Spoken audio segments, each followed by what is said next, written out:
ನಗ್ತಾ ಬಾಳಿದವರು ಕೊನೆಯವರೆಗೂ ಸಹಿತ ನಗ್ತಾ ಇದ್ದರಂತೆ ಸುದ್ದಿಗಳು ಬರ್ತಾಯಿದ್ವು.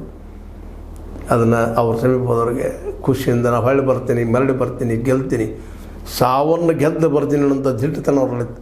ಅದೆಲ್ಲರಿಗೂ ಬರ್ಲಿಕ್ಕೆ ಸಾಧ್ಯ ಇಲ್ಲ, ಸಾವನ್ನು ಗೆಲ್ಲಲಿಕ್ಕೆ ಆಗುವುದಿಲ್ಲ. ಆದರೂ ಒಂದು ಅವ್ರು ಚೆನ್ನಾಗಿತ್ತಲ್ಲ ಅದನ್ನು ಮೆಚ್ಚುವಂಥದ್ದು. ಯಾಕೆ ಸಾವರಿದು ಅದನ್ನು ಯಾರೂ ಗೆಲ್ಲಲಿಕ್ಕೆ ಆಗೋದಿಲ್ಲ. ಹುಟ್ಟನ್ನು ಗೆಲ್ಲಲಿಕ್ಕೆ ಆಗೋದಿಲ್ಲ, ಸಾವನ್ನು ಗೆಲ್ಲಲಿಕ್ಕೆ ಆಗೋದಿಲ್ಲ. ಒಬ್ಬರು ಒಂದು ನಿಸರ್ಗದೊಂದು ಏನಪ್ಪ ಅಂದ್ರೆ ಪರಂಪರೆ. ಯಾವಾಗ ಸಾವು ಬರ್ತದೆ ಗೊತ್ತಿಲ್ಲ, ಆದರೆ ಸಾವು ಬರ್ತದೆ ಕೂಡೋಗಿಂತ ನಮ್ಮ ಹೋರಾಟ ನಾವು ಮಾಡ್ತಾ ಇರಬೇಕು. ಆ ಪಾಠವನ್ನು ಉಮೇಶ್ ಅವರಿಂದ ಕಲಿಯುವಂಥದ್ದು ಅಂತ. ಸುಮ್ಮನೆ ಕೂಡುವಾಗಿಲ್ಲ, ಬಿಡಪ್ಪ ವಯಸ್ಸಾಯಿತು ಕೂಡಬೇಕಂತಿಲ್ಲ ಅಂಥವ್ರು ನೋಡಿ ನಮಗೂ ಒಂದು ಸ್ವಲ್ಪ ಹೊರಗೆ ಬರ್ತದೆ, ಮಾಡಬೇಕಪ್ಪ.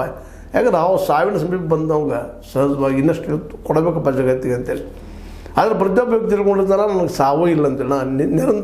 ನಿರಂತರ ಶಾಶ್ವತ. ಅದಕ್ಕಾಗಿ ಸಾಕಷ್ಟು ಗಳಿಸ್ತಾನೆ ಇರ್ತಾನೆ, ಕೋಟಿಗಳನ್ನು ಗಳಿಸ್ತಾನೆ. ಎಲ್ಲ ಕಳೆದು ಹೋದ್ಮೇಲೆ ಸಹಿತ ಆ ಹೋದ್ಮೇಲೆ ಎಲ್ಲ ಹೋಗಿಬಿಟ್ಟಿದ್ದಾವೆ. ಆಮೇಲೆ ಬೇರೆ ಎಂತೆಂಥ ಬಂದು ಹೋಗಿದ್ದಾರೆ ಇತಿಹಾಸದಲ್ಲ. ಆದರೆ ಅವ್ರು ಬಿಟ್ಟು ಅಂತ ಒಳ್ಳೆಯದನ್ನು ನಮ್ಮ ಜೊತೆಗೆ ಅದ, ಕೆಟ್ಟತನ ಮರೆತು ಹೋಗ್ಬಿಟ್ಟದ ಬಿಡಪ್ಪ ಅಂತೇಳಿ. ಇವತ್ತು ನಾವು ಕೆಟ್ಟಗಿರನ್ನು ನೆನೆಸೋದಿಲ್ಲ. ಯಾರು ನೆನೆಸ್ತೇವಪ್ಪ ಜೀವನದಾಗ ಅಂದ್ರೆ ನಮಗೆ ಸಹಾಯ ಮಾಡಿದವರು, ಉಪಕಾರ ಮಾಡಿದಂಥವ್ರನ್ನ. ಆದರೂ ಕೆಟ್ಟಗಳಿಗೇನು ಮರಲಿಕ್ಕೂ ಆಗುವುದಿಲ್ಲ. ಯಾಕಂದ್ರೆ